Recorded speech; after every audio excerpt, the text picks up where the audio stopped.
আজকে আমরা সমাধান করব সপ্তম শ্রেণীর রায়োমার্টিন প্রশ্নবিচিত্রা 2025-এর ফার্স্ট সেমিস্টারের অঙ্কের 15 নম্বর পেজ। ইতিমধ্যে আমি 1 থেকে 14 পর্যন্ত অঙ্কের এমসিকিউ টাইপের কোশ্চেনগুলোকে আপলোড দিয়েছি। এখন আমি করব 15 নম্বর স্কুলের এমসিকিউ টাইপের কোশ্চেনগুলো। যে সকল ছাত্রছাত্রীরা আমার চ্যানেলটাকে আগে থেকেই সাবস্ক্রাইব করেছো এবং যারা এখনও করনি তাদেরকে বলছি আমার চ্যানেলটাকে সাবস্ক্রাইব করো।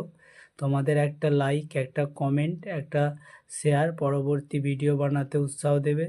সকল ছাত্রছাত্রীকে জানাই আমার তরফ থেকে বুক ভরা ভালোবাসা। চলো দেখা যাক আমাদের কোশ্চেনটা। প্রথম 1 নম্বর 15 নম্বর স্কুলের প্রথম 1 নম্বর কোশ্চেনটা কি বলেছে দেখো। 1/2 - 1/3 ভগ্নাংশটি 1/2 + 1/3 এর মধ্যে কতবার আছে? চলো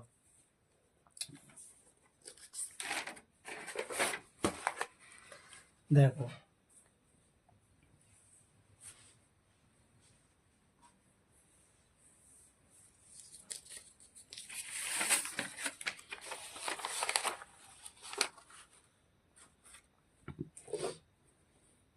দেখো এইটাকে আমি প্রথমে যে লসাগু করে নিয়েছি। লসাগু করার পরে দেখো, লসাগু করার পরে লসাগু হয়েছে 6। 2কে যদি 6 দিয়ে ভাগ করা হয় তাহলে হচ্ছে 3। 3-এর সাথে 1কে গুণ করলে হচ্ছে 3, এখানে রয়ে গেল, তা বসে গেল। তারপরে দেখো 3কে যদি 6 দিয়ে ভাগ করা হয় 2, 2-এর সাথে 1 গুণ করলে হয়ে যাচ্ছে 2। তাহলে দেখো 3 থেকে 2 বিয়োগ করলে হয়ে গেল 1-এর 6। বুঝতে পারলে? তারপরে দেখো 1/2 + 1/3 এদেরও ঠিক লসাগু করেছি। দেখো এখানে হচ্ছে +3, যে হচ্ছে 3 + 2 হচ্ছে বা ইকুয়াল টু হচ্ছে 5/6। ঠিক আছে, এখানে 5/6 ইকুয়াল টু কতবার রয়েছে সেইটাই আমি ক্যালকুলেশন করছি।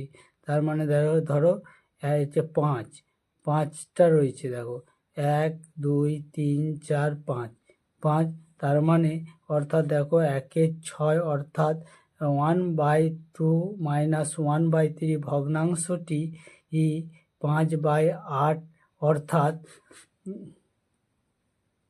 5/6 5/6 অর্থাৎ 1/2 + 1/3 এর মধ্যে 5 বার আছে।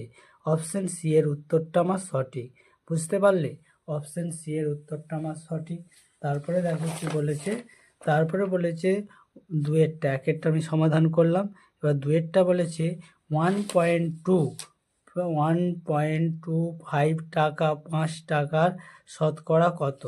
চলো আমরা দ্বিতীয়টা সমাধান করব। দেখো বলছে 1.25 টাকা 5 টাকার শতকরা কত? তাহলে দেখো 5 টাকা, তার মানে 5টা নিচে হবে, তবে উপরে কত হচ্ছে 1.25/5 ইন্টু হচ্ছে 100 শতকরা বলে দিয়েছি। তারপরে দেখো আমি এখানে যে উপরের যে দশমিকটা ছিল সেই দশমিকটা তুলে এখানে নিচে লিখলাম। তারপর দশমিকের জন্য 1, তারপরে কটা সংখ্যা আছে? 1টা 2টো সংখ্যা। বুঝতে পারলে? তার মানে 100 হয়ে গেল। এবার এই 100-র সাথে এই 100 কেটে দিলাম।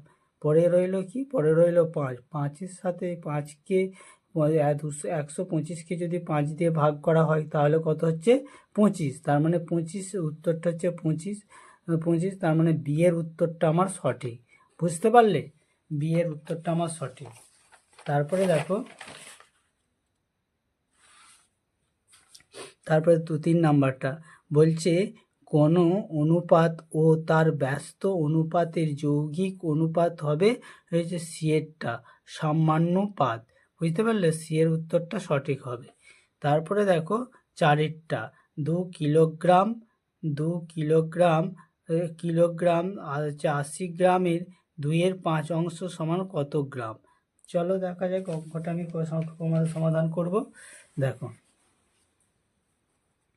তাহলে অঙ্কটা দেখো বলছে 2 কিলোগ্রাম সমান কত?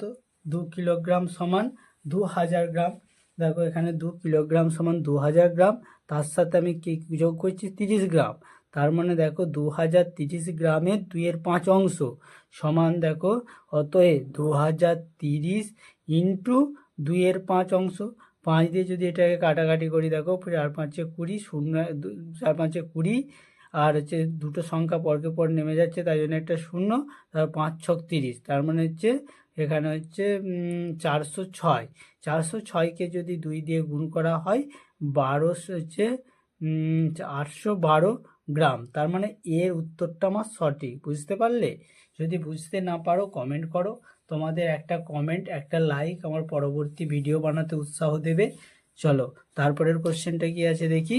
তারপরে কোশ্চেনটা বলেছে দেখো হচ্ছে 5-এরটা, 1-এর দাগের 5-এরটা 1/5 হলে এর মান কত হবে? এর মান হবে বিয়েরটা সঠিক, মানে 1 হবে। কিভাবে হচ্ছে দেখো,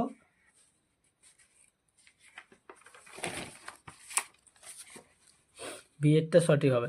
দেখো এখানে যদি এর মান হচ্ছে 5/0 মান 1 হয়, যেমন এখানে দিয়েছি দেখো, তাহলে এখানে যদি 1 বস করা আর এটার সাথে এটা একের সাথে 1 ভাগ করলে কি হয়? 1ই হয়। তাই জন্য উত্তরটা আমার 1 হবে।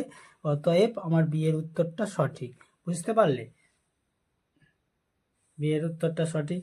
তারপরে কি বলেছে দেখো, তারপরে বলেছে যে এক্স ওয়াই ও জেড ক্রমিক সমানুপাতি হওয়ার শর্ত। দেখো শর্তটা কি আছে দেখো, তাহলে দেখো এক্স ওয়াই জেড, তার মানে এটা মাঝের পদটাকে দুবার লিখছি আমি। তাহলে দেখো x/y = y/z, তার মানে এটা কোনাকুনি গুণ হচ্ছে, এটার সাথে এটা গুণ আর এটার সাথে এটা গুণ, এটার সাথে এটা গুণ করলে হচ্ছে y, তার স্কোয়ার হচ্ছে। তাহলে আর এক্স আর জেড বসে যাচ্ছে পাশাপাশি, তার মানে ডি এর উত্তরটা আমার সঠিক। বুঝতে পারলে? তারপরে দেখো সমকোণী, এটা হচ্ছে 1-এর দাগের 6-এরটা হলো, 1-এর দাগের 5-এরটা হলো, এবার 1-এর দাগের 7-এরটা। সমকোণী সমদ্বিবাহু ত্রিভুজের কোণগুলির অনুপাত, মানে এগুলো যে এতগুলো উত্তর দেওয়া রয়েছে সবগুলোই হবে। তাই জন্যই আমি হচ্ছে ডি এর উত্তরটা চুজ করেছি। ডি এর উত্তরটা হচ্ছে সবকটি। তারপরে দেখো 1-এর দাগের 5-এরটা, 1-এর দাগের 8-এরটা, এটা হলো 1-এর দাগের 8-এরটা কি বলেছে, কোনটি প্রদত্ত বক্তব্য সঠিক নয়? এইটা হচ্ছে সি এরটা সঠিক নয়। পূর্ণ সংখ্যার বিয়োগ বিনিময় মেনে চলে, এইটা হচ্ছে সঠিক নয়। বুঝতে পারলে? চলো পরবর্তী ভিডিও সব প্রশ্ন